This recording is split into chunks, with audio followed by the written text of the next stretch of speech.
এ মরশুমে দিল্লি ক্যাপিটালসকে নেতৃত্ব দেবেন অক্ষর প্যাটেল। ভাইস ক্যাপ্টেন ঘোষণা করা হয়েছে ফাফ ডু প্লেসিসকে।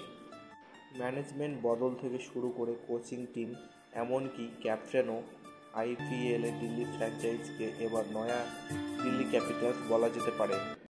এক নজরে দেখে নেওয়া যাক দিল্লি ক্যাপিটালসের squad. Axar Patel, Kuldeep Yadav, Tristan Stubbs, Abhishek Porel, Mitchell Starc, Lokesh Rahul, Jake Fraser McGurk, T Natarajan, Karun Nair, Sameer Rizvi, Ashutosh Sharma, Mohit Sharma, Faf du Plessis, Mukesh Kumar, Darshan Nalkande, Vipraj Nigam, Dushmantha Chameera, Donovan Ferreira, Ajay Mandal, Manvanth Kumar, ত্রিপুরানা বিজয়, মাধব তাওয়ারি। শেষ মুহূর্তে টুর্নামেন্ট থেকে সরিয়ে দাঁড়িয়েছেন ইংল্যান্ড ব্যাটার হ্যারি ব্রুক। তার পরিবর্তে এখনও ঘোষণা করে দিল্লি ক্যাপিটাল। তাতে অবশ্য সমস্যা নেই যদি সুস্থ মাথা ব্যথা একটা রয়েছে ওপেনিং কম্বিনেশন। বেশ করে গত মরশুমে ঝড় তোলা ওপেনার জ্যাক ফ্রেজার ম্যাকগ্রুপ রয়েছেন।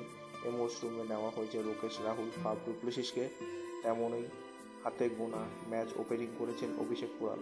এখন অবধি যা পরিস্থিতি, তাতে দিল্লির ওপেনিং জুটি হিসাবে দেখা যেতে পারে জ্যাক ফ্রেজার ম্যাকগ্রুপ এবং ফাফ ডু প্লেসিসকে।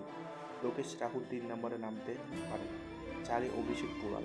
এরপর মিডল অর্ডারে ট্রিস্টান স্ট্রাভাস ও অক্ষর প্যাটেল।